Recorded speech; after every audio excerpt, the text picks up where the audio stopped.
surprise you to know that only a small amount of the world's information can be found on the internet, and then there's that whole issue of can you even trust it? Well, most of the cool stuff isn't even local either, but there's good news that that's changing thanks to the efforts of one university library that's digitizing some amazing collections. Joining us for today's Page Turners are Stacy Knight Davis and Todd Bruns with the Booth Library at Eastern Illinois University. Thanks for being here. Thank you. Thanks. Let's talk a little bit about digitization. So, Stacy, what does it mean to digitize something? Well, when we make a digital copy of an item, most people think of our archival collections, which I've brought some examples of here. This was one of the first collections we did, which is the Eastern Illinois Yearbook. And we have here the 1913 Whapper, before it became the warbler that everyone's familiar with. And we've also got a 1920 warbler and a 1927 here. For this project, we went through, we scanned each of these items page by page and then put them up in our institutional repository so that anyone in the world can flip through these yearbooks just like they were sitting on the table in front of them. So that's, what people normally think about as 2D objects that we can run through a scanner. Sure. We've also started doing some materials that were born digital, which means the item started out as a digital item and we've just converted it into to where we can run it from our repository called the Keep.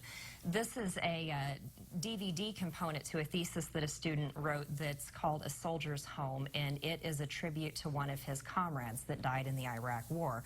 And this is one that we've got streaming now off of the Keep to go along with the thesis component that he wrote for this. Why is it so important to make these collections available in that digital format so that we can see it via the computer? Well, obviously this 1913 here, pieces of it fall off every time I touch it, so we don't want everybody in the viewing area coming in and handling this because we'd end up with a pile of crumbs by the time we were done. But once it's digitized, we also run a process called optical character recognition where we go through and the computer can search inside the book. So if you're looking for great-great-grandma Thelma, you can pop her name in and you can look at her right on the screen from the Keep. And isn't that really amazing? And you guys have been doing a lot of work with the Keep in a diverse way. You've been doing a lot of different kinds of collections, Todd. Yes, we have. Well, a big part of the Keep is getting our faculty work and our student work digitized and out there for everyone around the world to get to. So, for example, we have an undergraduate student named Amanda Long who wrote a paper about music education. It's been downloaded almost 6,000 times around the world. Wow. So we want to get that work out there because it's really good work that's being done at EIU. Yeah. And we have a number of collections that tie into the local community as well. We're working on a collection for the Little Theater in Sullivan. We have a lot of that content digitized, and we're working on getting that up in the Keep as well. Wow, and so this is information because I understand the warblers or the Whapper back in the day. We're part of Eastern Illinois University, but you're doing collections that are not just germane to the university, but to the community as a whole. Why is that important?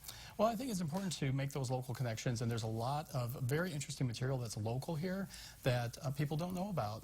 There are a number of museums and historical societies that are very interested in getting their content digitized and presented, and we have the platform for that. And this is so important, too, for research, because this is a way to get, as you were saying, the collections out to people in ways that they haven't had access to before, Stacy. Yes, that's very true. Another collection that we have that would be of great interest is our postcard collection, which is available through our online catalog. And there are just thousands of pictures of local landmarks, buildings, libraries, schools, that people can just type in the name of their hometown and pop up and see what postcards we have available. The Keep is the digital repository service that's part of the Booth Library, and you're going to give us a tour. Yes, yes. I want to show you a few sample pages from the Keep. Okay. What you're looking at right now is actually our homepage, and this is, if you want to get to it, it's just thekeep.eiu.edu. A couple of the collections we have that I can show you. We do have a theater arts collection. So this is these are productions that were done by our theater arts department on campus at EIU, and we have in this collection pictures going back to 1914, I think it was, which just are very interesting. We also had some John. I don't know if you know, but John Malkovich went to school at EIU. I didn't know that. Yeah, really cool. Yeah, he was in our theater departments. We have some images of him in there as well. We also have. There we go. We've been digitizing the Daily Eastern News. Okay. And so this is our paper of record for EIU, and we have this currently we're working our way backwards. So I think we're in the 1990s right now, and we continue to work our way backwards with that. Oh, wow. But you can get every issue of the Den online via the Keep. And Stacy had mentioned the Warbler, and this is our Warbler page. The map that you're seeing is what we call a readership map that shows you where warblers have been downloaded around the world. No kidding. Yeah, so that's kind of a cool thing to play It's around like with. Los Angeles out there in the Rocky Mountain area, maybe Denver, all over the country. That's really amazing to kind of see that. But And that's just for the last 30 minutes, those downloads. Yeah. that's the last 30 minutes? Yeah. Wow. So there's definitely demand for this. So what's the plan for the future? Well, we're going to be working on the little theater. Probably that's a big project. We're also hoping to get some of the materials from the societies and the historical places in. We're also working on the herbarium. And of course, the main obstacle for this is just having the resources to get it done. So we do have a couple grants in the pipeline that we're hoping we can get some additional funding to do more projects to help out everyone in the local area. Yeah, making things really accessible for not only for folks that are doing research, but for your enjoyment too. Those postcards got to be pretty cool. Amongst the They're other pretty things awesome. found, yeah, I imagine at The Keep. You need to check it out. The website is thekeep.eiu.edu.